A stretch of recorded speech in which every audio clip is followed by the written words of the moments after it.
Jesus, o Messias, o Filho de Deus, o Rei dos Reis. O grande protagonista do livro mais importante da história ocidental, a Bíblia. Um homem que muitos acreditam conhecer, mas que ao mesmo tempo é um dos maiores mistérios da humanidade. Quem foi verdadeiramente Jesus? O Novo Testamento, em todos seus livros e tradições, tenta precisamente responder essa pergunta: quem é Jesus? Quais dúvidas existem sobre o lugar e a data do seu nascimento? Por que não sabemos nada da sua primeira infância? Uma criança bate Jesus, ele fica com raiva, amaldiçoa e o menino cai morto. Jesus foi um homem pacífico, como sempre nos contaram? Jesus costumava enfrentar os inimigos do povo. O Antigo Testamento descreve a receita do azeite de unção. Um dos ingredientes poderia ter sido o que conhecemos hoje como cannabis.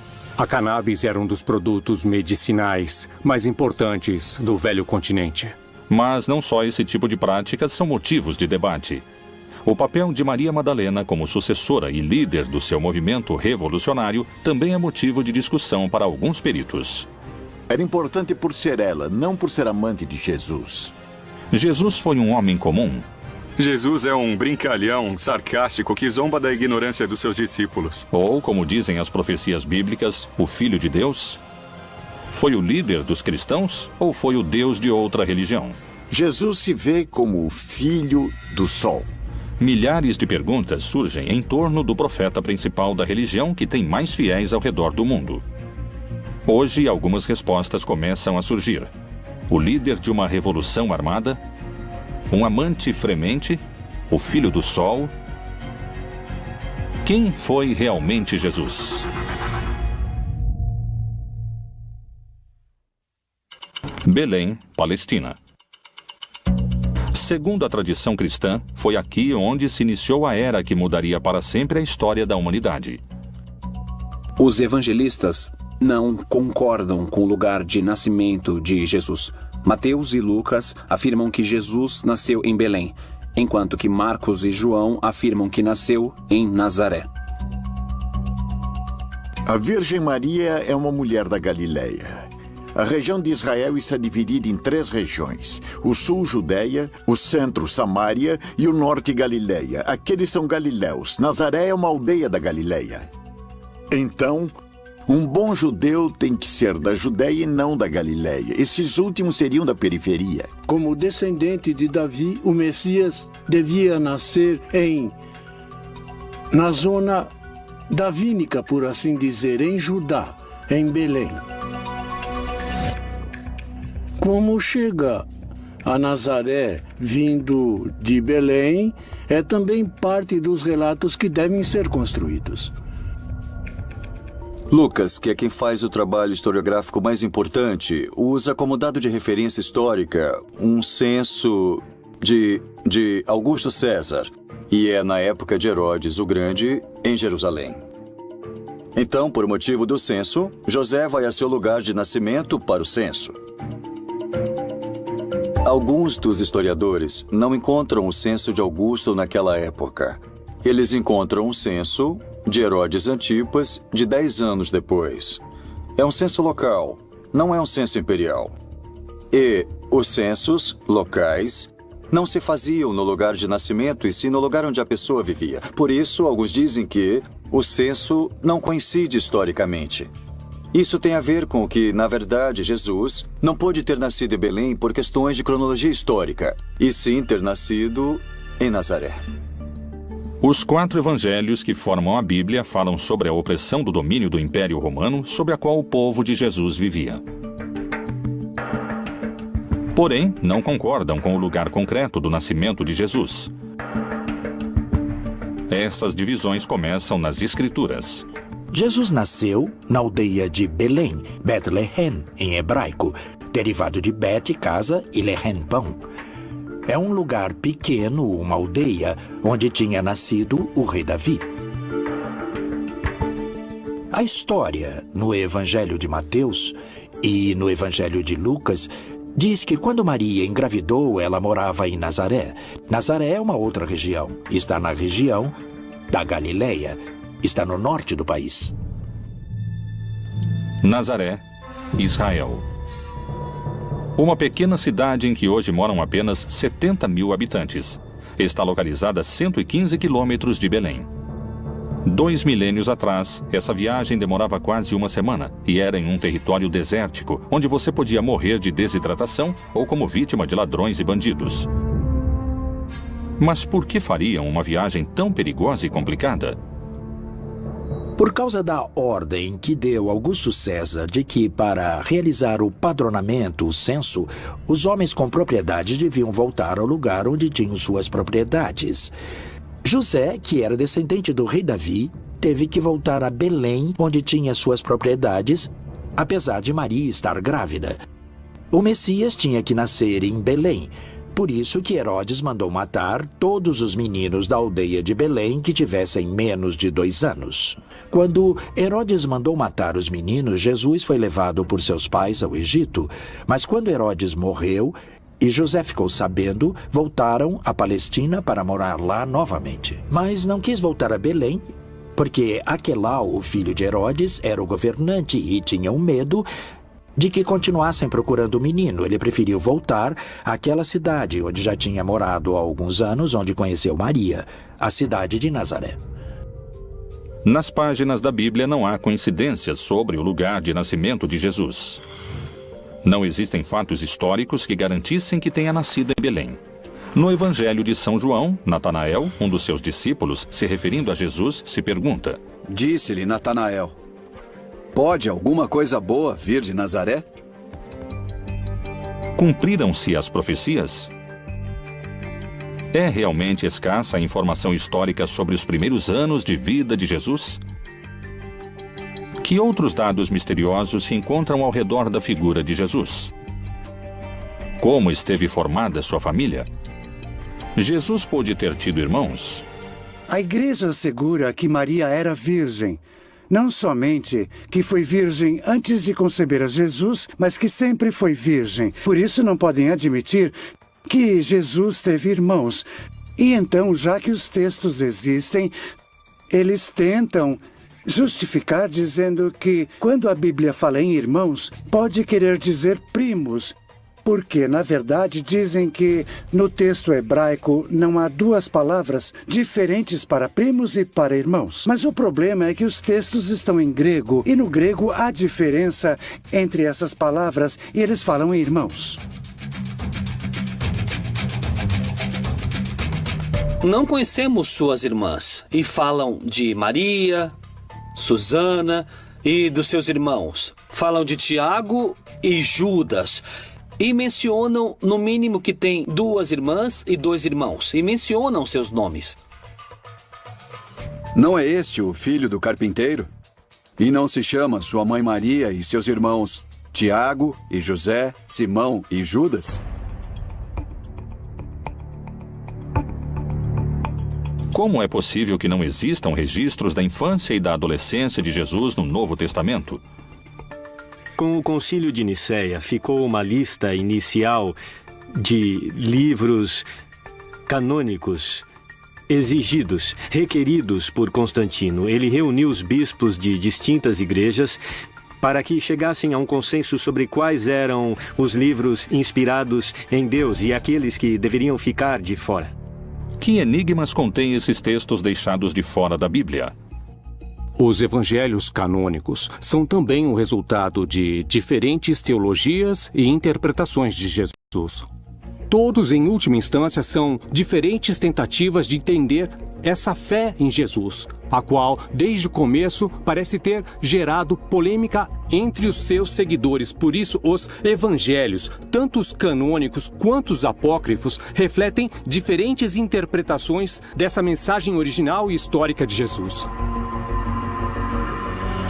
Os relatos dos evangelhos gnósticos tentam preencher as lacunas das coisas que não se falam nos evangelhos do primeiro século.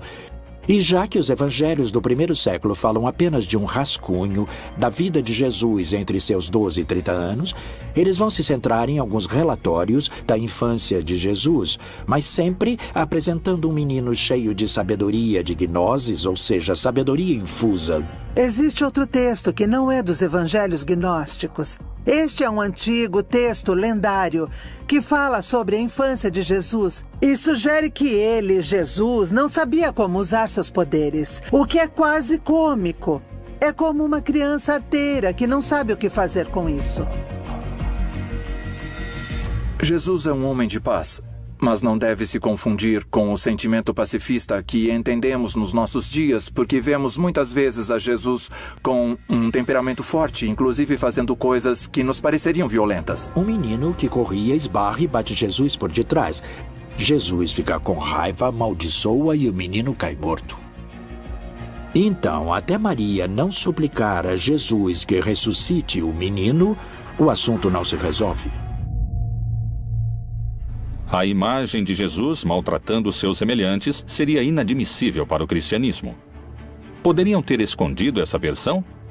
É possível que essa tenha sido uma característica do verdadeiro Jesus? O jeito de Cristo de ser pacífico é o ensinamento de levar as decisões da pessoa ao nível mais profundo da consciência, a agir desde o interior, desde dentro.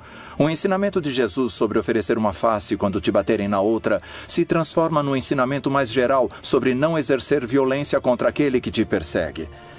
Não significa deixar o violento continuar na violência. Significa permitir que a vítima, ela mesma, se torne violenta a partir da violência padecida. E se o verdadeiro Jesus não oferecia outra face, como asseguram?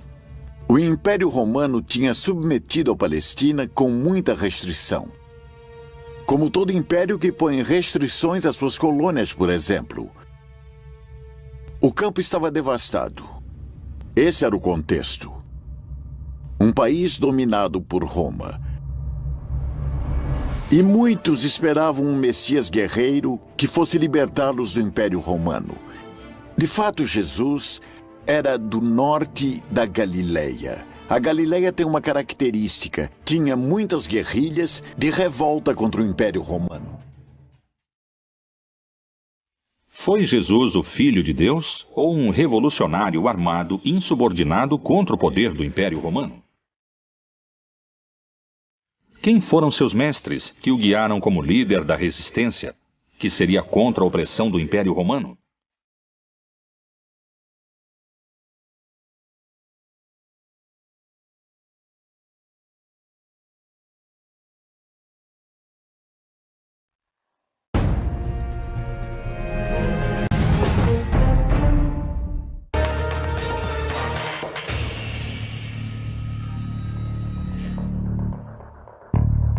São poucos os dados que se obtêm sobre a juventude de Jesus, e seu lugar de nascimento ainda é um tema de debate.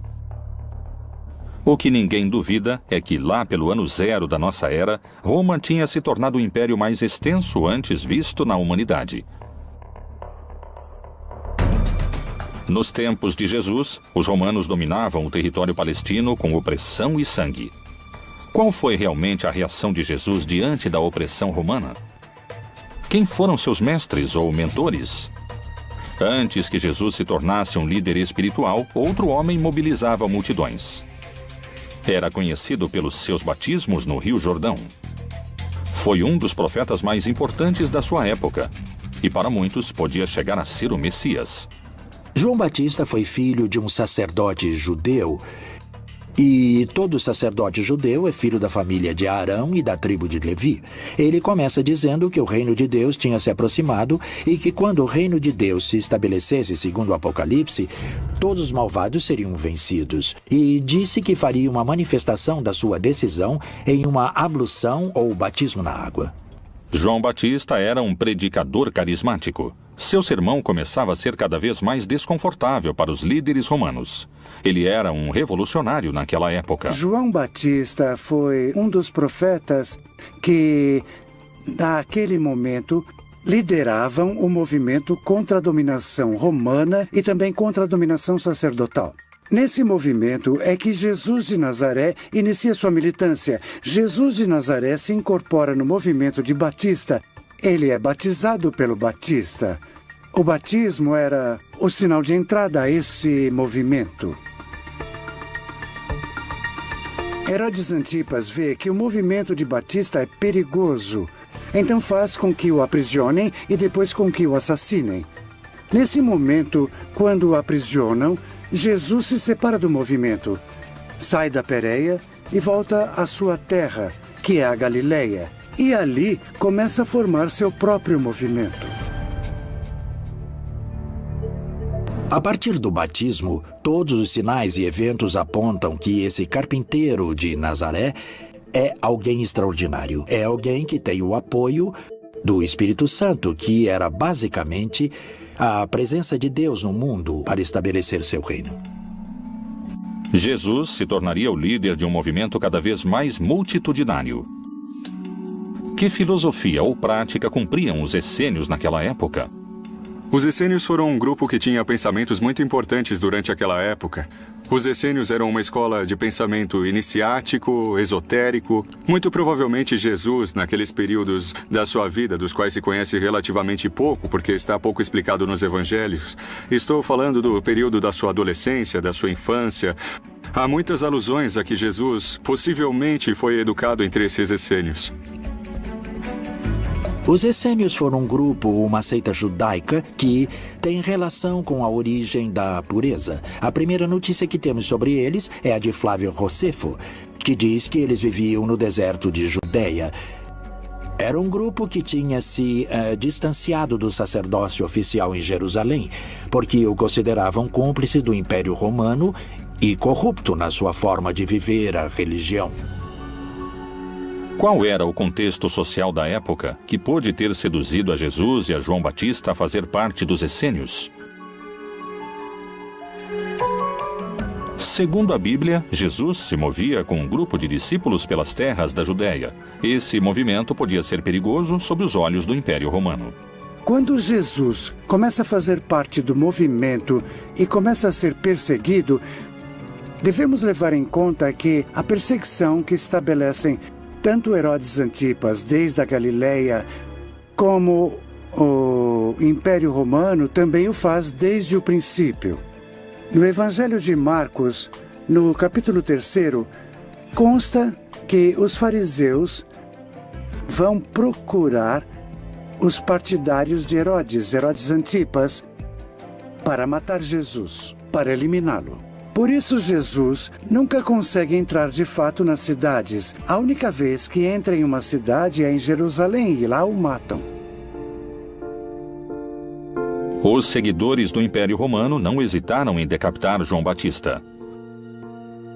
Jesus colocava sua vida em perigo e o movimento devia ser muito organizado. E levantando-se dali, foi para os termos da Judéia, além do Jordão. E a multidão se reuniu em torno dele e tornou a ensiná-los, como tinha por costume. Ele expressa com muita clareza em um debate que acontece com seus próprios discípulos.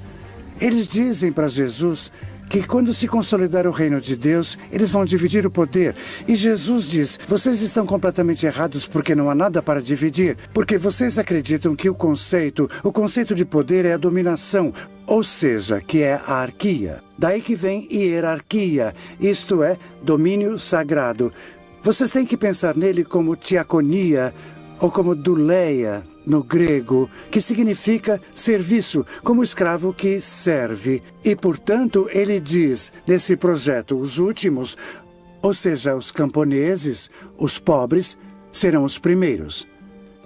Era revolucionário não só para aquela época, mas para todas as épocas.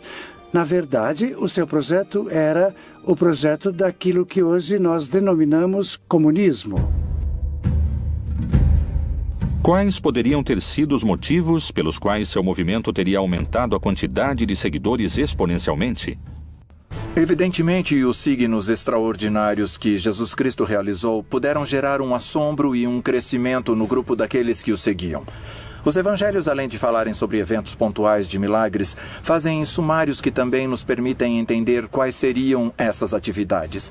Teria realizado curas de enfermos, teria realizado exorcismos, ou seja, expulsão de demônios, teria realizado inclusive algumas ressurreições, ou seja, trazer à vida uma pessoa que estava morta.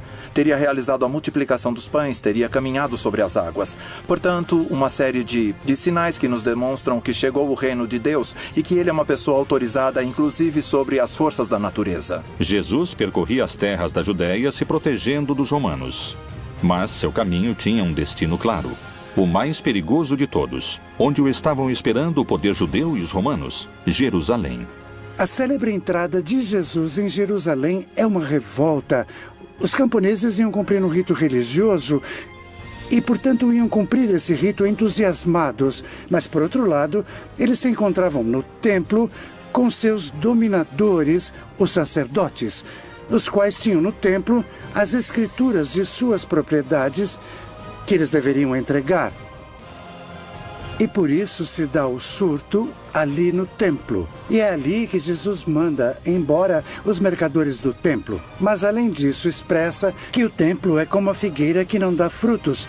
Ou seja, o templo é como essa árvore estéril que não dá frutos e que por isso deve ser queimada. E tendo feito um azorrague de cordas, lançou todos fora do templo, bem como as ovelhas e os bois, e espalhou o dinheiro dos cambistas e virou-lhe as mesas. Aqui é onde vemos esse Jesus com essa força, essa coragem, essa raiva que é capaz de iniciar um projeto contra os dominadores. A partir desse momento, os fatos acontecem com uma velocidade assombrosa. Ora, os príncipes dos sacerdotes e os anciãos e todo o conselho buscavam falso testemunho contra Jesus para poderem dar-lhe a morte. E levantando-se o sumo sacerdote disse-lhe: Não respondes coisa alguma ao que esses depõem contra ti? Jesus é aprisionado depois de uma conspiração mais ou menos extensa, depois que Judas, o traidor Judas Iscariotes, concordou com as autoridades que o entregaria. Jesus teria celebrado a última ceia, teria jantado com seus discípulos, uma celebração em contexto pascual. Teria ido até um jardim, o Jardim das Oliveiras, do qual ainda conservamos o nome e a localização, o Jardim de Getsemane, e teria sido aprisionado. Depois teria sido julgado tanto pelas autoridades do Templo de Jerusalém, quanto pelas autoridades romanas, nesse caso Pilatos. Depois do julgamento, Jesus é torturado, crucificado e assassinado. O único castigo era a cruz, e a prova é que quando Jesus morre, não está só. Há 2 homens ao seu lado, e que, segundo a tradução no grego, não são simples ladrões. Eles também estavam sendo mortos porque eram personagens que tinham tentado fazer alguma mudança dentro da sociedade, mas não conseguiram, porque, há um sistema que oprime tão forte que o castigo era a morte. E o mesmo lhe lançaram também em rosto os salteadores que com ele estavam crucificados. Apesar de que especialistas e eruditos concordam com esse dado histórico, há interpretações sobre outros aspectos da vida de Jesus, onde os posicionamentos são muito diferentes. Novas leituras da Bíblia indicam, por exemplo, que naquela época Jesus tinha contato com o mundano. Poderia ter utilizado drogas como um caminho de conhecimento divino e de cura?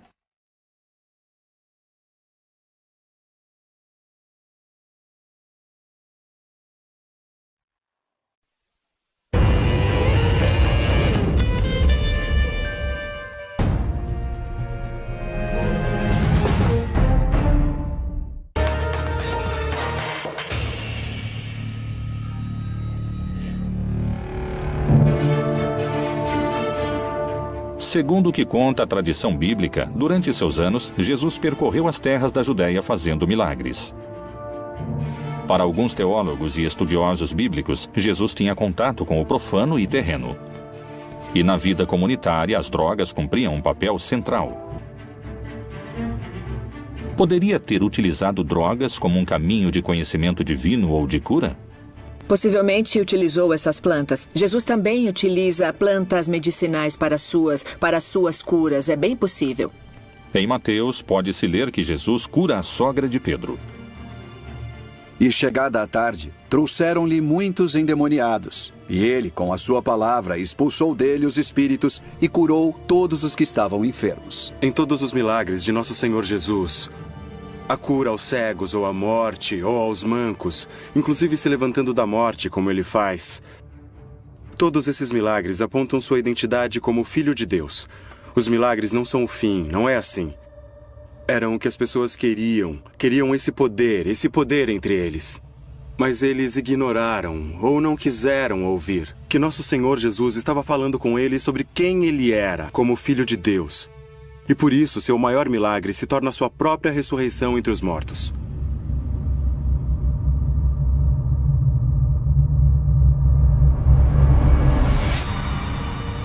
Por onde ele passasse a mão dele, a saúde se propagava. Jesus, o Messias. Foi capaz de realizar milagres ou estamos na presença de alucinações coletivas? Acredito que todos os grupos religiosos e místicos que desenvolveram diferentes práticas espirituais ao longo da história incorreram em práticas que favorecem a formação de estados de consciência pouco comuns ou também pouco raros. Como, por exemplo, a dança frenética que acontecia às vezes dentro de casas, e sabe-se que elas ficavam cheias de fumaça e que no meio de uma dança ou de um baile muito intenso geravam estados de êxtase. E seguramente puderam ter sido utilizados entorpecentes naturais que eles alegavam que tinham alcance, claro, como são utilizados por pessoas hoje em dia. No Evangelho de Marcos se faz referência ao caráter curativo do azeite de unção, com o qual os 12 apóstolos banhavam os doentes. E expulsavam muitos demônios, e ungiam muitos enfermos com óleo, e os curavam. Quais eram os elementos que transformavam esse azeite em um líquido altamente curativo? Temos os ingredientes definidos com bastante exatidão, estão descritos na Bíblia e inclusive temos as quantidades que devem ser agregadas ao azeite para poder realizar essa mistura, esse azeite de unção. Tem alguns componentes como a mirra, como a canela, como o canebossem, que provavelmente é um dos indícios de que temos o uso da cannabis desde os tempos bíblicos. No Antigo Testamento, no Êxodo 30, de 22 a 25, Jeová fala com Moisés e lhe indica a receita correta do azeite de unção. Tu, pois, toma para ti das principais especiarias. Da mais pura mirra, 500 ciclos, e da canela aromática a metade, a saber, 250 ciclos. E de cálamo aromático, 250 ciclos. E de cássia, 500 ciclos, segundo o ciclo do santuário. E de azeite de oliveiras, 1 hin. Nada parece estranho nesse texto. 3,5 litros de azeite de oliva misturados com diferentes plantas aromáticas. Mas descobriram algo inquietante. Esse azeite era utilizado única e exclusivamente para ungir reis, profetas ou personagens importantes. Não era um azeite que fosse utilizado em outro tipo de circunstâncias. Era exclusivamente para aquilo. O cannabis, em hebraico, se chama canebossem, que significa a cana do perfume. E se nós pudermos dar um pouco de asas à nossa imaginação, apesar de não ser aceito por todos os acadêmicos que se dedicam à linguística, aparentemente canebossem pode virar canebós e depois pode virar cannabis. E finalmente seria cannabis sativa, que é o nome do Ineus, que é o nome da planta hoje. Jesus, sendo judeu e tendo caminhado por todas as terras da Judéia, de Samaria e até o Oriente, o mais seguro é que tenha entrado em contato com as tribos que povoaram essas regiões e provavelmente até na Índia, onde se pensa que Jesus possa ter entrado em contato com alguma dessas substâncias, já que em algum momento passou lá uma parte da sua vida. A cannabis era um dos produtos medicinais adivinhatórios místicos mais importantes do velho continente. Por outro lado, a experiência com drogas vai ser sempre subjetiva, ou seja, só a pessoa que está experimentando a alucinação pode sentir essa presença. Mas não há um milagre do lado de fora, aquele que está do lado de fora não sabe o que acontece. Os evangelhos aceitos pela Igreja Católica nos permitem indagar sobre o uso de plantas psicotrópicas para a cura. Mas o que revelam esses textos? As drogas eram uma ferramenta do primeiro cristianismo para se aproximar ao conhecimento? O consumo de psicotrópicos era uma prática comum? Há Alto Egito, 1769. A tradução do segundo livro de Geu revela certos rituais xamânicos presentes nos anos de fundação do cristianismo. O Senhor providenciou um lugar para as oferendas, colocando um jarro de vinho para a direita e outro para a esquerda, e derramou algumas bagas e especiarias em torno dos recipientes. Ele, então, colocou uma certa planta em suas bocas, e também outra planta em suas mãos, e estendeu, em ordem, em torno do sacrifício da iniciação. Durante esses 2000 longos anos da igreja, o vinho que sempre foi utilizado era o vinho de uva, sem nenhuma outra mistura e nem de ervas aromáticas nem de álcool. Vinho puro de uva. Os textos gnósticos permitem compreender o uso das drogas a partir de um aspecto revelador. A imagem de um Jesus utilizando substâncias se afasta cada vez mais do Messias, do Cristo católico. Mas essa não é a única imagem distorcida que muitos especialistas induzem à figura de Jesus. Alguns asseguram que, a partir do enfoque político, existia um vínculo entre Jesus e Maria Madalena. Essa afirmação poderia mudar para sempre a construção que se fez historicamente da relação entre eles. Maria Madalena foi seu braço direito na cruzada revolucionária que o Messias levantava contra o Império Romano?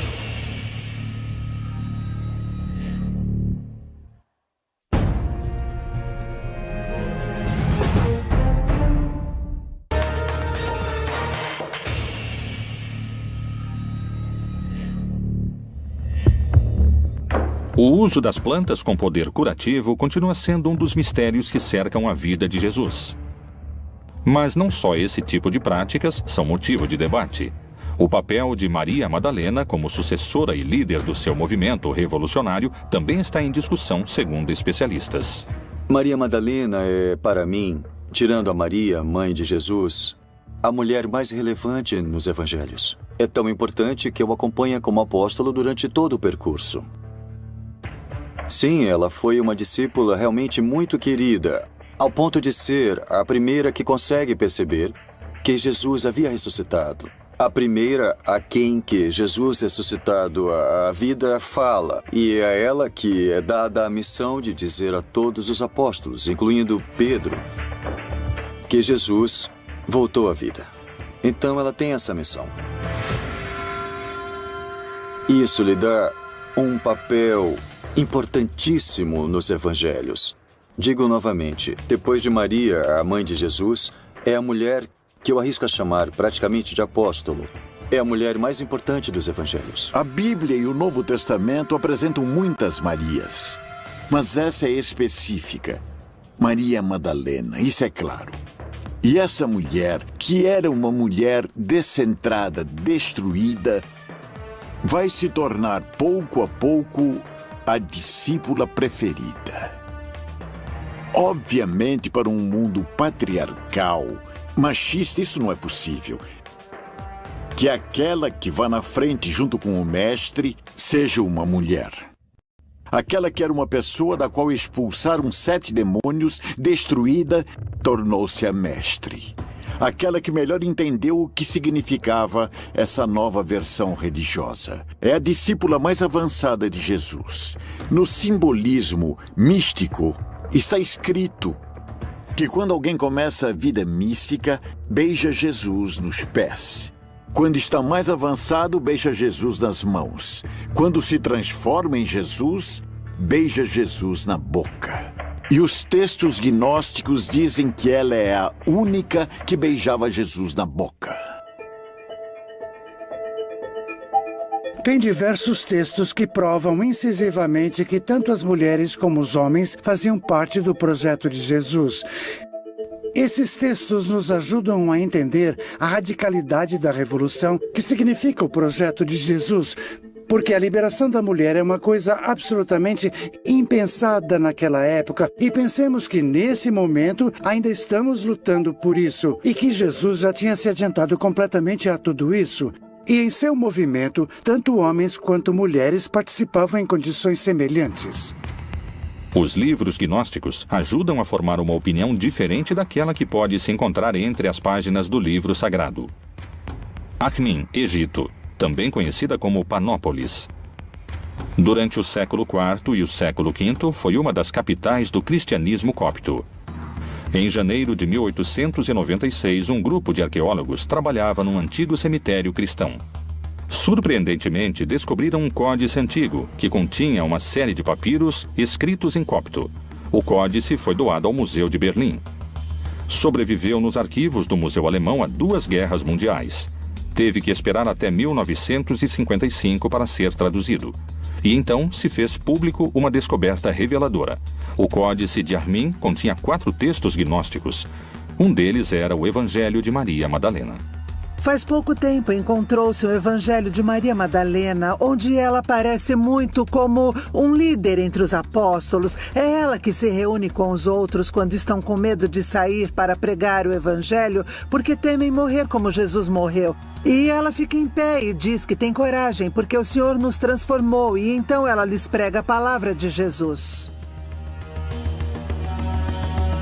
O Evangelho de Maria Madalena se refere que a mulher vai ter uma importância muito grande pelo motivo de que é necessário retomar as ideias de que Deus também é feminino ou que também há deusas.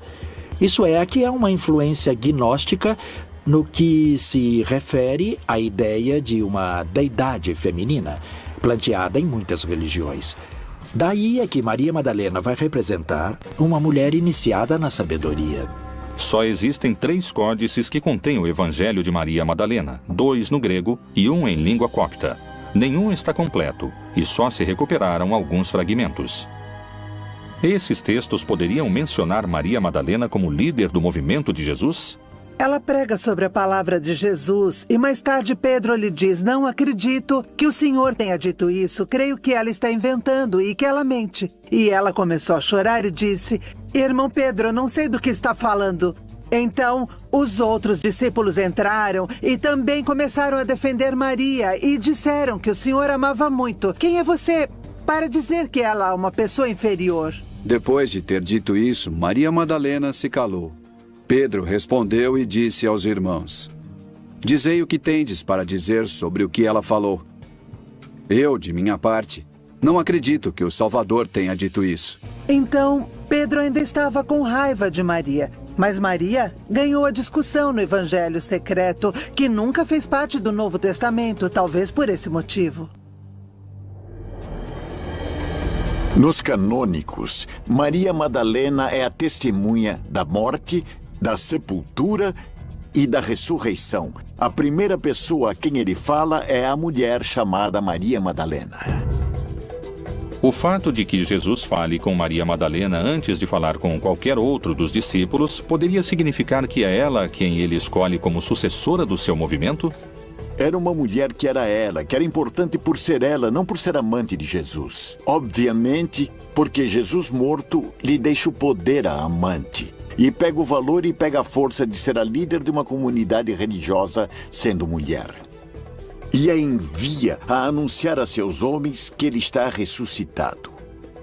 Pedro entra no túmulo e não o vê. Quando Pedro sai, ela entra e é com ela que ele fala, não com o homem.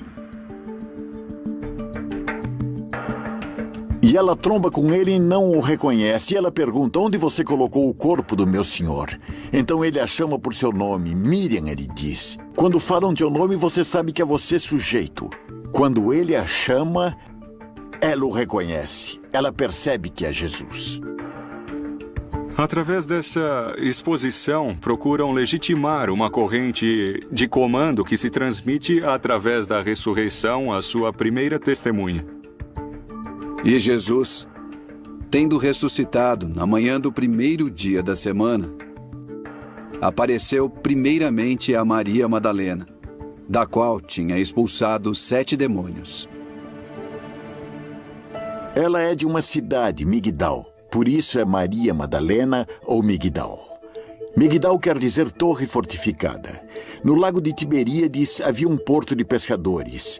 Ela é de Migdal, por isso seu nome era Miriam, Maria de Magdala. O fato de Maria Madalena não levar unido o nome ou o sobrenome do seu pai ou do seu marido, mas o da sua cidade, indicava na época que era alguém independente. Não estava submetida a outras pessoas e tinha autoridade para fazer parte do grupo de Jesus. Uma mulher tão renomada como Madalena é sempre citada como a mulher de Magdala, ou seja, a Madalena. Esse é um título de homem, não é um título de mulher, porque as mulheres sempre eram citadas como mulher, esposa de ou filha de, mas não como mulher, cujo sobrenome é o lugar onde ela mora. Isso era comum nos homens. Em contrapartida, Madalena já carrega um valor em si.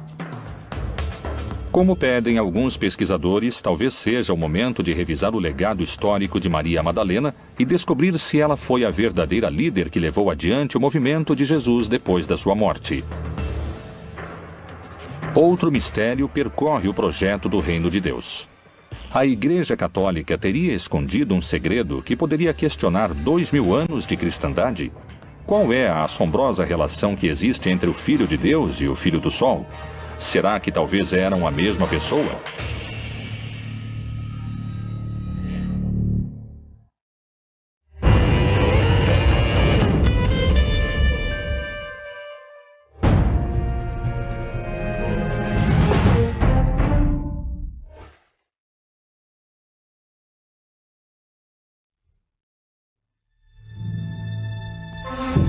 As questões sobre a origem do lugar de nascimento de Jesus, sobre se ele pertenceu ou não a um movimento revolucionário, o uso de drogas com poder curativo e o legado político de Maria Madalena seguiram sendo um mistério de debate. São muitos os dados perdidos na história de Jesus. Ir atrás das pistas ocultas na Bíblia é uma forma de descobrir seu verdadeiro rosto. Jesus pode ser a representação de outras crenças? Quando nasceu? Poderia não ter sido filho de Jeová, e sim filho do Sol? O ano do nascimento de Jesus está sujeito a controvérsias, ainda mais o dia da sua chegada ao mundo. As celebrações natalinas poderiam se sustentar sobre um dado errado? Qual é o vínculo que existe entre a data de nascimento de Jesus e a divindade Sol Invictus? Jesus se vê como filho do Sol. Porque a festa do 25 de dezembro é a festa do sol. No solstício de inverno nasce um sol novo e forte. E no dia 25 de dezembro se celebrava a festa do novo sol. Por isso, nessa festa pagã se monta a festa cristã da Natividade do Senhor. Historicamente, não temos o dia em que nasceu Jesus, nem o mês, simbolicamente, pelo sol.